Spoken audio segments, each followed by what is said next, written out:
Welcome back. We've got another Money Moves. I'm excited. It's Tuesday. So, again, we're trying to help you get serious about your money. And if you're ready to get serious, we're here to help. So, we're going to be talking about some things that may be holding you back on your money.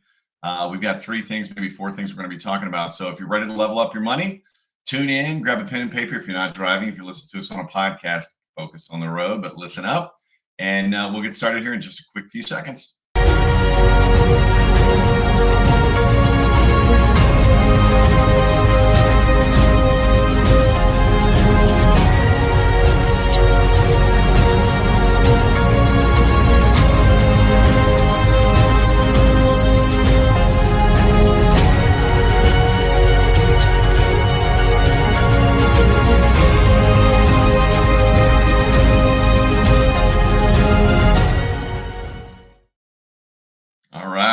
We are back. So we're here to help people level up their money, right? To get serious about their money. And a lot of you that listen in, we've heard from you and you're taking it seriously, which is fantastic. We're here to help you with your money moves on your wealth journey. But you get to a point where it's like, okay, I've got the basics. And besides the obvious of what's holding you back, if you're just tuning in for the first time, obviously number one is a budget, a spending plan, right? Getting intentional about every dollar that's coming in, making sure it's working for you and things like that. Number two is if you've got debt, it's time to get out of debt. And I'm not necessarily talking about your mortgage. You time that with your retirement years, but everything else, the cars, the credit cards, the personal loans, things like that. If you've got title loans or whatever, get away from those things, right? Because they're eating up your money every month and keep you from building wealth, right? And then lastly, looking at that wealth plan, having a plan in place. You're not just throwing money into something and hoping it all works out. You've got somebody who's not just doing something for you, but actually teaching you, right? You've got one of the 15% of the financial advisors out there like us that are teaching you rather than just selling you stuff. Okay. With that, you get those in place and it's like, okay, well, what else may be holding you back? And that's really what we're going to be talking about today, right, Wendy? Yep. You look at this and it's like, okay, there's a lot of things out there. There's a lot of moving parts. So we're going to focus on just a few of those today. So take some notes. But, Wendy, kind of looking at this, what do you think? What are one of the things that jump to your mind as far as holding people back? They got the basics. What else is holding them back? Yeah. I mean, I think a big thing right now that I hear a lot is just as far as like what people are getting paid versus the inflation and the cost of living, right? It's becoming more and more expensive to live, to buy groceries, to, put gas in your car. Yet we're all, as far as the standard job, people are getting paid the same. And I actually even worked for a short time, consulted for a company, and they did an annual report talking about wages, and they're not increasing nearly at the rate that the cost of living is increasing. No, and that's been going on for the last couple of decades. That's not something that's relatively new. I was just watching a video report this morning looking at rents versus increases in wages and stuff like that. And it's just doing this, right? And that's just not rents, that's everything. But, you can look at it. We've talked about, how do you approach that specifically when wages, well, whenever you're in a JOB situation, I know we've got a lot of people that are in a W-2 situation where they've got a job, they're trading their time for money. Or selling a service for money. When you only have a limited service or you've got a high competitive field, where you got a lot of people or things like that, it's a challenge to do that. So that's why it's so critical in not having a victim mentality. Here's the thing: you can be frustrated by it and things like that, but it doesn't mean that it's going to go away, right? And that's you got a segment of the population that, oh well, let's let the government take care of it. Well, that's called socialism, folks, and it's not going to work in the long run. Look at the Soviet Union, right? That was communism, socialism. A lot of look at Sweden and Finland. That's not true socialism either, if you really dig into the onion, so to speak. But how can you solve for it then, John? What's going on? What can I do? Well, number one is look at alternative sources of income. And I'm not talking about quitting your job and going do something, but I'm sure you're good at something, looking for additional resources like some side hustles, things like that. Selling your services or whatever the case may be. Through websites, or if you're crafty or things like that, there's all kinds of things that you can do out there. That's the thing. There's so much money out there. It's just figuring out, okay, how can I go and participate in that? Right. Right. Yeah, and it's amazing what an extra $500 to $1,000 a month can do for a family. And really with what we have today online, I mean, there's so many ways to do it. There's so many ways to do Yeah. it. And I had a comment last week. So we talked about something similar on that specific subject. Somebody chimed in. It's like, I can't believe you're asking people that are working 50 hours a week to work more hours. And I'm like, okay, first of all, stop right there. That's a poor mindset that you have. Okay. We're not talking about working harder. What we're talking about, and I want to be very clear on this, we're talking about working smarter. Right. Okay. Working smarter. You've got all kinds of affiliate programs out there and everything else. And you ask yourself, what would an extra $500 or $1,000 do for your budget? Right? Probably make some big waves, right? Help you get out of debt, things like that. The other stuff that we talked about, stacking money for wealth, the emergency fund, or whatever the case may be. That's what we're talking about. Going out and finding other sources of income where you can leverage your time or even leverage your, contacts or things like that. Or, this kind of leads me into the second one, which is leveraging your network, right? And what does that mean, right? Well, Wendy, I want you to start this off because I know you're really, really good at that. But when you have a network of friends, family, and I'm not talking about selling stuff to your friends. It's not what I'm talking about. So the negative Nellies out there, don't even start. But what I'm talking about is making those connections and things like that, right? Yeah, I mean, the biggest change in my life in general was getting around different people. I moved from always being surrounded by people that were stuck in the 9 to 5 grind. This is my life. This is what we're doing. I'm going to repeat Groundhog's Day for the rest of my life, right? And living for the retirement, right? And then I Hoping it all accidentally, works out. yeah, I call myself an accidental entrepreneur because I had no idea what I was doing when I got into entrepreneurship. But then I lost my job, and all of a sudden I found myself in a different circle of people. And I had never done personal development. I had never had open dialogue and conversations about investing in money and investing in myself. And so changing that circle and being intentional, like now, I mean, it's part of my everyday life that I'm intentional about who I surround myself with and getting in rooms with people that have a higher level thinking, right? Because then it spurs our own creativity. And so that first thing we talked about, increasing our income, becomes a much more simple thing to do when you're surrounded by people with higher level conversations.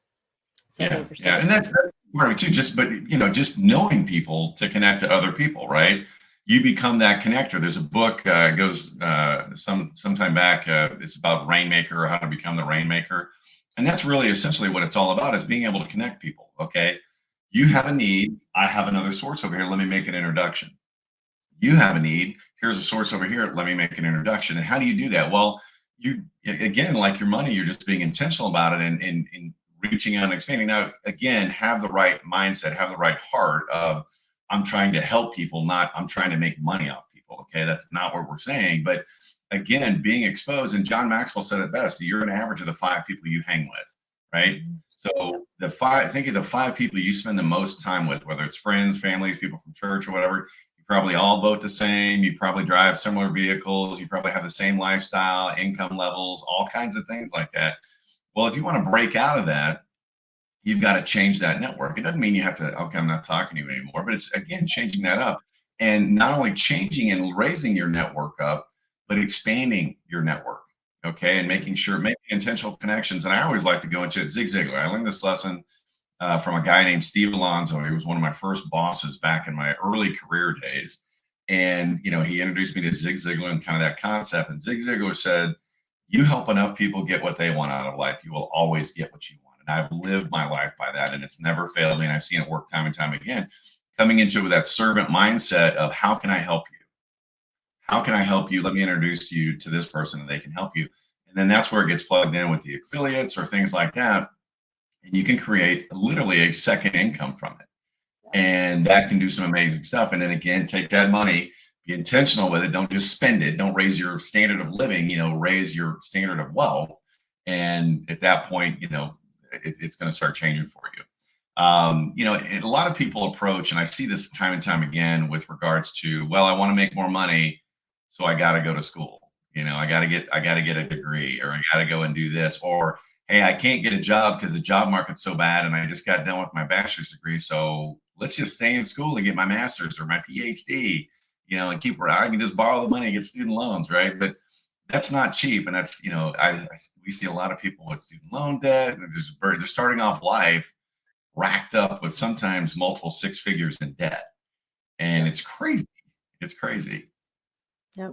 Yeah, which leads us to our next thing, right? Is the cost of education these days, right? And we grew up in that mindset that everybody has to go to college to be successful, and they're coming out of school and it's going to take them 20 years to pay off the student loan debt that they incurred because their salaries don't anywhere near match, what their education expenses were. So it's important to start thinking about, like, is college necessary? Which is a conversation some people don't want to have because they're just so ingrained with believing it's the wrong way. People, they don't know the other options. So it's like, well, you got to go to college because that's how you make money. That doesn't really apply anymore. And a lot of these large companies, I mean, Accenture, I used to work at Accenture as a consultant. They don't require college degrees anymore. Google doesn't require college degrees anymore because there's so many ways to learn a trade and get more into it doing it before. Almost like an entrepreneur, or not an entrepreneurship, an apprenticeship, with regards to some of the service industry, right? And I think trade schools and things like that are making a huge comeback because you think about it. I mean, if you've ever called a plumber recently, they're not cheap. Okay. And it's one of those things that, because they have a skill. And here's the thing, a lot of those skills in those trade schools, and I'm getting a little off task, are protected against AI invasion, is what I like to call it, right? An AI software is not going to come and fix your toilet. Okay. So those jobs are almost insulated from what's going on in the corporate world right now with customer service and everything else. I mean, it's kind of crazy. But yeah, do I have to go to college? Now, if you're talking technical, I want to be a doctor or things like that, or I want to practice law, yeah, you should probably get a degree in that specific area. But if you're coming out with a general studies degree, or even a business degree anymore, would you be better served by starting a business small, or working in a business, learning from an entrepreneur and learning that business direct from the source, as opposed to reading a bunch of books about it? I always, this is going to trigger some people, and if I offend you, I'm not meaning to, but I had somebody tell me one time, it's, those that do, those that can't teach. And I love teaching, and don't get me wrong, that's where my heart's at too. That's why our company, we do a lot of education on the money stuff, but I'm putting it into practice as well. But it's one of those things that I'm probably going to trigger a bunch of people on that. So anyway, it wasn't meant to offend, but the point is, if you really want to learn something, should you go to a school and learn about it, or should you actually get into it? And that's what trade schools have been about for years, right? Yeah. Business is no different. And you see all these people starting these businesses, these solopreneurs, entrepreneurs, and they're making, 5 figures, 6 figures, sometimes 7 figures, and they didn't go to college. Yeah. And so you didn't have all that debt and things like that. So the economy is changing. I mean, schools, in my opinion, have become a business in and of itself. Absolutely. And that's really where it's disturbing, because kids are going in thinking that's going to guarantee them a high-paying job. And you see it time and time again, where kids are coming out racked with debt and they can't afford life because they're focused on, I went to college, I should have a job. And you do make more when you have a degree. Studies show that you're going to make, anywhere from 20% to 25% more. And that's a rough guess, so don't hold me to that. But with a college degree, as opposed to if you just had high school. But if you've got something, a skill set that you're good at, you developed on your own, or you went to YouTube University, or whatever the case may be, that's really something that, if you're paying the bills and you see an upward trend in, the income level, do it, right? So anyway, so the next thing kind of leads right into that, right? You look at, okay, I'm racked with debt and things like that. And one of the big things that, especially as an older adult, that's really keeping you from leveling up, building your wealth, is doing for your kids rather than teaching your kids how to do it for themselves. Okay. And what I mean by that is, you see a lot of kids go off to college, they're racked with debt, parents are paying for all their college. And that's a total decision that you make on your own, what you want to do. I've talked to some families that, nope, they want to go to college, they're going to pay for themselves. I've talked to some that they pay for everything, give them an allowance, everything else. Me personally, I do a little bit of a hybrid with my kids. They bring scholarships or whatever the case, cover at least half, and then I cover the difference. So they got some skin in the game, so to speak. And we've raised them like that all their lives, with, wanting to buy extra stuff and toys and whatever. And so again, it teaches them that responsibility.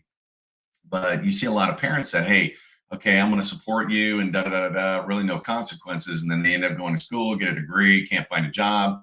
end up moving back with mom and dad, which I get that, again, that's fine. You don't want your kids to be homeless or whatever, but there needs to be an exit plan, right? There can't be, hey, you can stay here indefinitely, not pay bills or whatever. And, I'm surprised when I see, I don't know if you've ever come across that, Wendy, with regards to, any friends or anything like that, but what are your thoughts on that? Yeah, my whole family still, no, I'm just kidding. I have a lot of family that's my age and my cousins that still live with their parents. No offense, guys, love you. But I was 18. I'm out, man. I paid for my own college. I bought my own house by the time I was 21. Like I did the thing. And, it's crazy to me. And I think, it's put this generation that we're kids of parents that are aging, and then we also have kids that are becoming adults, and it's Mhm. this crunch. It's like we can't get ahead because then our generation is taking care of two generations, right? The generation before and the generation after us. And Yeah. so, yeah, I mean, for me, I mean, my oldest kids are 21 and 20. They're both on their own, paying their own bills. Now one of them lived with me, a little longer than 18, but then out on their own. And that's one thing I was always clear about. Like, you're an adult. You got to figure it out. You got to figure out how to take care It's of time yourself. to adult. I mean, you're there to kind of catch them, make sure, like you said, you never want your kids homeless, right? Right. But to just set the expectation of, hey, you can stay here and live here as long as you want. Because what happens is, especially if you're not charging anything, that's eating into your expenses, right? That's eating into your income level. And that's keeping you again from stacking additional cash and stuff like that, and raising not only your wealth level, but your lifestyle level, and keeping you from those things that, hey, man, it would be so good. Man, I'd really like to downsize into a smaller house, but I can't because I've got, Tommy and his kids down in the basement. And that's one of the things, again, it's temporary as a safety net is great. It's nice to be able to depend on family. But again, looking at, hey, are you going to ever leave? I mean, it's one of those things that you have to have that tough conversation. Again, it starts at a very young age. So parents that have younger children, start instilling those values now, not of, hey, I know you're in the first grade, but one day you're moving out. That's not what I'm talking about, but just teaching them to kind of, if you want extra things, you got to earn the money on your own. If you want it, and start small.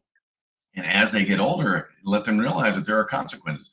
My oldest son, when he went to college, he had scholarships and stuff like that. Well, he ended up losing one of his scholarships. He got a little distracted and lost one of his scholarships. I said, hey, you need to make up for that difference. Yeah. I'm not going to just come in. And he came to me, and I love this because, we had kind of started those small lessons early on. He came to me, told me about what happened, already had a plan to solve for it before we even had the conversation. So I'm like, hey, this is a game. It made me proud as a parent of him, because it's like, okay, you're going to be all right. Right. And again, so making sure you're teaching your kids how to do for themselves rather than just doing it for them. So hopefully the stuff, kind of to recap, number one, the wages are outpacing, or excuse me, the cost of living is outpacing wages. We all know this. So we got to figure out, okay, do I move to a different career? Do I ask my boss for a raise? Do I add in multiple streams of income, which I'm a big proponent of, right? In case you get laid off or something like that, a lot of layoffs going on. So number one, address that issue. Okay. Number two is the limited networking. Start expanding your network. You're going to be amazed at some of the people you meet that will help you not only expand your network, but level up your money game, and surrounding yourself. Look on, Meetup, look on, different Eventbrite, there's all kinds of little networking groups and stuff like that. Or even, if you want to learn about real estate investing, go join a local real estate club or something like that, to start learning about how to level up your not only your income, but your wealth overall. Number three is, looking at that rising cost of education. Start really evaluating, does little Johnny or Susie need to go to school for a general ed degree? Do they need to go for an art history degree? And I'm not knocking any degrees. If that's a specialty they want to go in and they've got a plan for it, great. But just to go to school, to go to college, Right. because they're 18 and out of high school, take a bump year, right? Where you're out there just kind of traveling, let them experience life before they jump into college. I know when I went to college, I was 17. Zero clue what I wanted to do, other than I didn't want to go in and get a full-time job in the workforce. I was following that mindset, right, that I talk about today. And it took me a little bit. I struggled out of the gate because I wasn't really focused. And, so again, help them with that decision. Don't just trust that they're going to figure it out on their own. And definitely don't just trust their high school counselor or whatever. There's some good counselors out there, don't get me wrong. But again, help your child. You've got their best interest at heart, right? And then lastly is, taking that to another level of teaching your kids how to do for themselves, helping them think through that rather than just knowing mom and dad are always going to be there to bail them out. Let them know that there are consequences in life, because as much as you protect them, when they go out in the real world and they're out there by themselves, it's cold, cruel world out there, right? They're going to get an instant reality check. And that's something that you don't want to have your kids unprepared to face, that because that's really when the big life hits in the gut happen, right? But if you teach them along the way, and both financially and just in life in general, they're gonna be much happier, much better people. But anyway, that's a little long today, but some important things that we wanted to cover with you. So again, Wendy, thanks for your input and the added value of all your words of wisdom, especially coming from a mom's perspective. So that's awesome. But everybody have a great week, and make some money moves for your life and get serious about it. When you're ready to get serious, we're here for you. If you need some help with your stuff, you don't have an advisor, you make sure you're finding one. If you work with us, great. If you don't work with us, go find one, but make sure they're a teacher, not a seller. So everybody have a great day, and we'll talk to you later. Bye-bye. All right.